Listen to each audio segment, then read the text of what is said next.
Halo semua, selamat datang kembali di channel ini.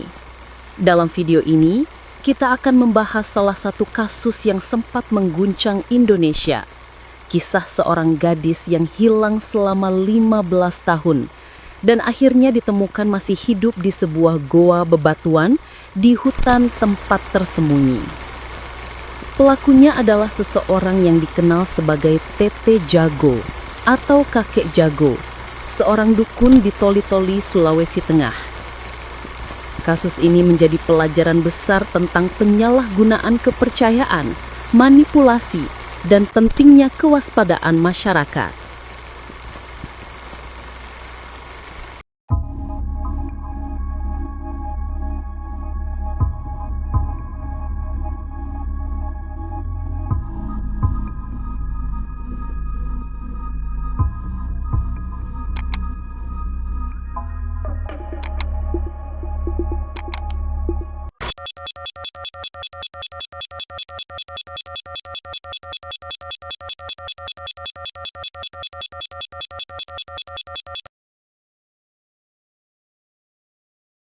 Tete Jago adalah nama panggilan seorang dukun tua yang dikenal masyarakat sekitar.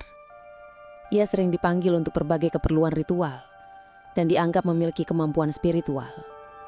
Masyarakat setempat meyakini bahwa Tete Jago adalah dukun yang dapat menyembuhkan penyakit, mengusir hantu, dan mencari barang atau orang yang hilang. Karena statusnya itu, banyak orang menghormatinya. Sayangnya, penghormatan itu justru membuat sebagian orang tidak berani mempertanyakan hal-hal yang janggal dari dirinya. Pada akhirnya, kepercayaan yang berlebihan inilah yang membuka jalan terjadinya penyalahgunaan kekuasaan.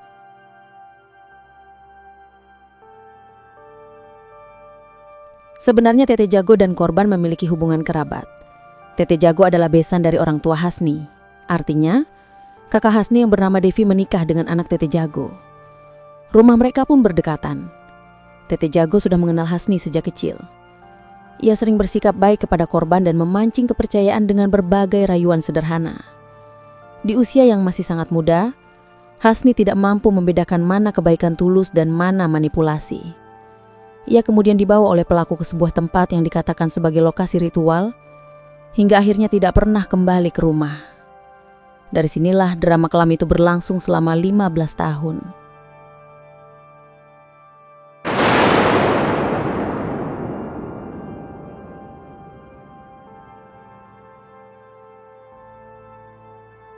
Pada tahun 2003, Hasni masih berusia 13 tahun. Saat Hasni sedang bermain sendirian, Jago mendekati kemudian mengajak Hasni ke suatu tempat dan diiming-imingi hadiah. Awalnya Hasni menolak, namun Jago terus merayu dan menjanjikan banyak hadiah jika ia mau ikut dengannya. Sejak saat itu, Hasni pergi dari rumah dan tidak pernah kembali. Keluarga panik dan melakukan pencarian di berbagai tempat. Saat itu, masyarakat di sekitar Toli-Toli membantu, tetapi tidak ada satupun petunjuk. Pihak keluarga juga tak punya petunjuk apapun untuk melacak posisinya. Bahkan, keluarga sempat meminta Jago yang kala itu berusia 83 tahun untuk menerawang keberadaannya. Namun Jago mengatakan menurut penerawangannya bahwa korban sudah pergi jauh dibawa ke alam jin. Waktu terus berjalan, bulan berganti tahun, dan keluarga korban hanya bisa berharap suatu hari ia akan ditemukan. Namun hingga bertahun-tahun, akhirnya keluarga menganggap Hasni telah meninggal, hingga diadakan peringatan untuk mendoakan arwah Hasni. Padahal Hasni disembunyikan dan disekap di goa di dalam hutan. Di bawah ketidakberdayaan korban sampai usia 28 tahun saat ia ditemukan selama bertahun-tahun disekap. Selama itu pula Tete Jago telah melakukan pelecehan kepada Hasni hingga ia hamil sebanyak 5 kali. Namun semua dipaksa digugurkan oleh dukun biadab itu. Hasni dipaksa meminum ramuan untuk menggugurkan kandungannya. Janin yang digugurkan kemudian dibuang ke sungai dan juga digunakan sebagai tumbal untuk ritualnya. Selain disembunyikan di dalam gua, saat siang hari, ternyata pada malam harinya Hasni dipindahkan ke gubuk di belakang rumah Tete Jago. Namun tidak ada masyarakat yang menyadarinya. Jago juga menyebar rumor bahwa hutan dekat bebatuan itu sangat angker, tempat di mana Jago menyimpan jin dan anak buahnya, sehingga warga sekitar menghindari untuk mendekat ke area itu. Ada fakta yang mengejutkan. Beberapa anggota keluarga pelaku ternyata mengetahui keberadaan korban, yaitu istri Tete Jago, anaknya, dan Devi, kakak kandung Hasni. Namun mereka mengaku tidak berani melapor karena merasa terancam oleh pelaku. Jago mengancam akan membunuh siapapun yang membocorkan penyekapan ini. Mereka hidup dalam tekanan psikologis dan intimidasi yang membuat mereka memilih diam. Ini menunjukkan bagaimana kekuasaan dan rasa takut dapat membuat orang-orang terdekat sekalipun tidak mampu menghentikan kejahatan yang terjadi di depan mata mereka.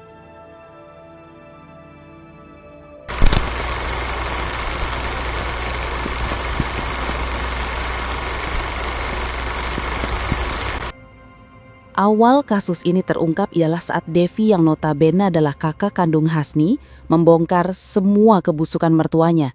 Saat itu Tete Jago berniat akan menurunkan ilmu dukunnya kepada anak laki-lakinya, yaitu suami Devi, namun Devi menolak keras hal itu.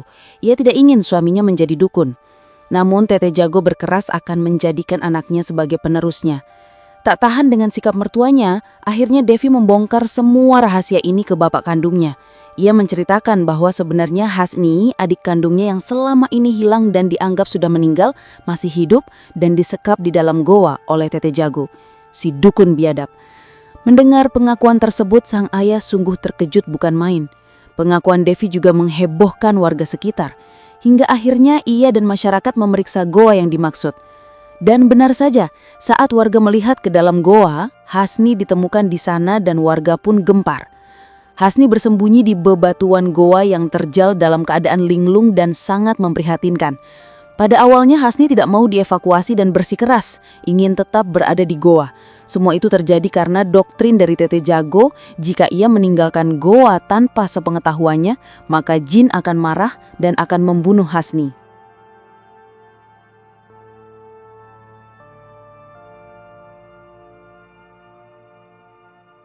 Hal yang membuat kasus ini sangat panjang adalah metode pelaku dalam mengendalikan korban. Tete Jago menggunakan ancaman serta ketakutan berbasis kepercayaan mistis. Ia membuat korban percaya bahwa sesuatu yang buruk akan terjadi bila ia meninggalkan tempat itu. Dari sudut pandang korban yang masih sangat muda saat kejadian, ancaman-ancaman ini sangat mudah mempengaruhi psikologinya. Akibatnya, korban hidup dalam ketakutan yang terus-menerus, sehingga tidak mampu melarikan diri atau meminta bantuan. Pelaku juga memaksa korban untuk menurut atas dasar ritual atau alasan spiritual yang tidak dapat dipertanggungjawabkan. Hasni pun dibawa ke rumah sakit untuk divisum dan kemudian dibawa ke rumah aman. Setelah dibebaskan, Hasni mendapatkan pendampingan psikologis dari pemerintah dan lembaga terkait. Selama belasan tahun terisolasi, ia mengalami trauma mendalam yang membutuhkan proses pemulihan panjang. Keluarga menyambutnya kembali dengan penuh haru. Walau perjalanan penyembuhan tidak mudah, yang terpenting adalah ia akhirnya bisa kembali ke dunia luar dan hidup di lingkungan yang aman. Setelah penemuan itu, Tete Jago ditangkap dan diproses secara hukum. Pengadilan menjatuhkan hukuman 20 tahun penjara kepada pelaku, berdasarkan Undang-Undang Perlindungan Anak dan tindakan kriminal lainnya. Namun sebelum seluruh masa hukumannya dijalani, Tete Jago dilaporkan meninggal pada tahun 2022.